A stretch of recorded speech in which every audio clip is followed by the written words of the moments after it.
Lord might have shown someone to you, and this girl is just what you like.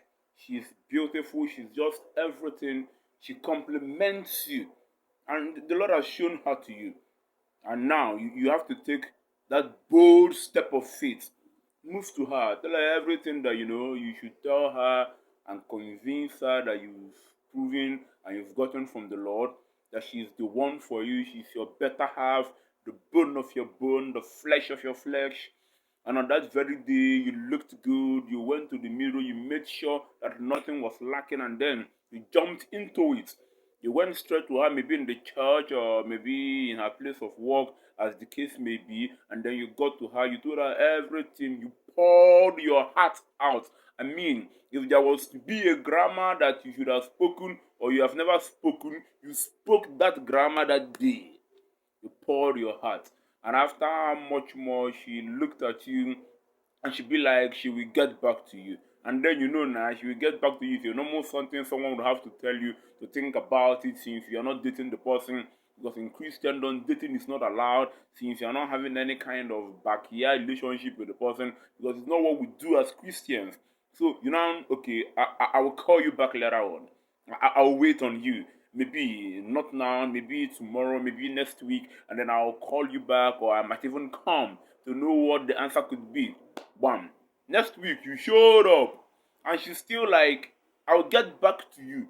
I mean, the answer is not yet ready. God have not spoken. And then you went home again. You came the third time, and she's still like, I will get back to you, and the Lord has not spoken. If you should speak, I will now give you feedback. I'll give you an answer. I will know if I'm going to be your better half or if I'm going to be your worst half, stuff like that. And then you'll be like, man, she's taking all the time. I have tried, I've done what I should do. And then you keep going and you keep going. Maybe sometimes you start getting mad, you get angry, and then you stop going when she'll finally say, I am not interested.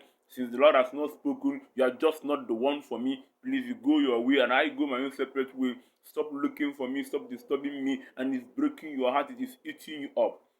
Some guys might just end up speaking ill of her, saying this about her, and saying that she does not know the will of God, that she's not prayerful. You're very sure of what the Lord has shown you. Listen to me, Oga.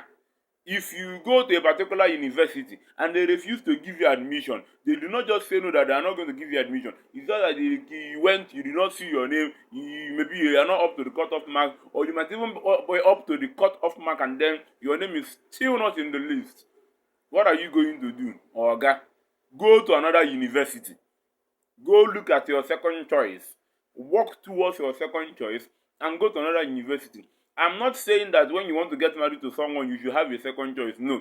The one that has the capability and all it takes to give you a second choice is that same God that gave you the first choice. So you return back to him and be like, the first choice did not work. And then please give me the second choice. You might be the just perfect partner for her. But because of some circumstances, she has refused to accept you as her perfect partner. If you go back to God, he will give you the second choice. Listen to me. Do not allow the no that a particular sister said to you to weigh you down. Do not allow the no that a particular woman has said to you because she has refused to get married to you. Do not allow it make you to become who you're not supposed to be. Like, start speaking ill of people, start tearing yourself down, start being like, I prayed, I'm very sure this is the leading of the Lord. Is the Lord not confusing me? No, the Lord cannot confuse you. The Lord cannot mislead you. The Lord is a God of orderliness. It's just the man or the woman that has refused to accept you into their own lives. If someone has said no to you, take it as an opportunity that didn't just come. If someone has rejected you and then refused to get married to you, take it as a door that has refused to open. If a particular door refused to open and you don't have what it takes to pull the door down, go to another door and check if it can open. If the next door you go to refuses to open, do not give up. The reason why a whole lot of people do not succeed is that the first door refused to open, the second door refused to open, and then they give up. It is normal to go through challenges in life. It is also normal to go through problems in life. But if she says no to you, do not give up. Probably you are just going through a process, a lesson, a moment of your life that will teach you how not to give up. But if you start giving up because a particular boss said no to you, if you start giving up because a particular madam in a place of work that you're seeking for employment says no to you, if you should start giving up because a very particular girl that you found, and you like her, she's beautiful, she's just everything. I mean, she's the only cockroach in your cupboard.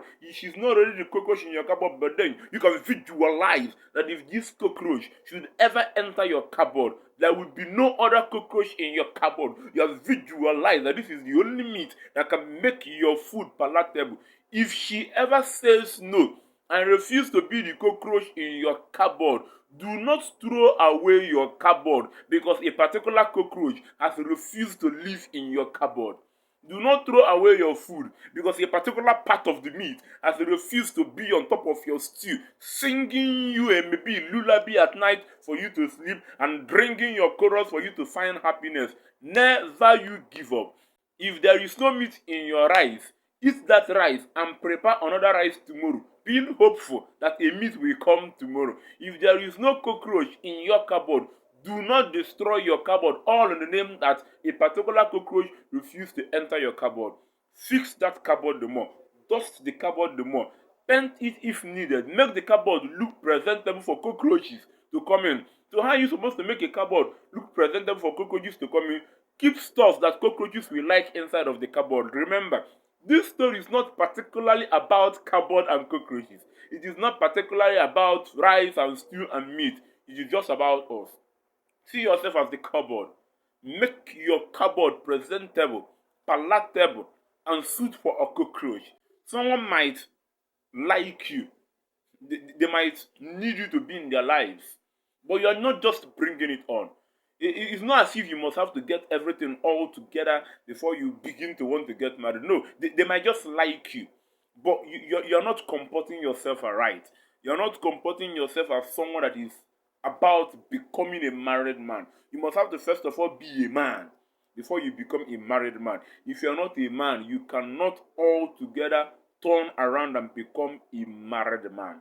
Be a man. A man is not when you've gotten it all together. No, a man is someone that is on the path to getting it all together. Someone that is already getting it all together. And someone that has fixed everything and gotten it just all together.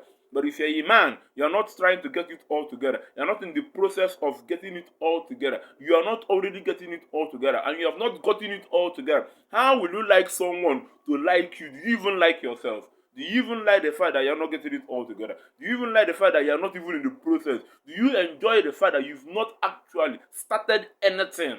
Think about it. So put yourself, fix up yourself in prayer, in hard work, acquire a skill, be who you're supposed to be, and go to her. After you must have fixed yourself, after you must have gotten a skill, after you must have made God your everything, and she still said no, do not throw away your skill, do not throw away your God, do not forsake all you've gotten.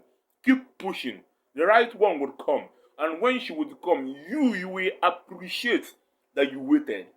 You will appreciate that you stayed more. You will appreciate that you prayed and talked to God. And you never left God because someone refused to be with you. This is Goodness and the host of Goodie Bag Showtime.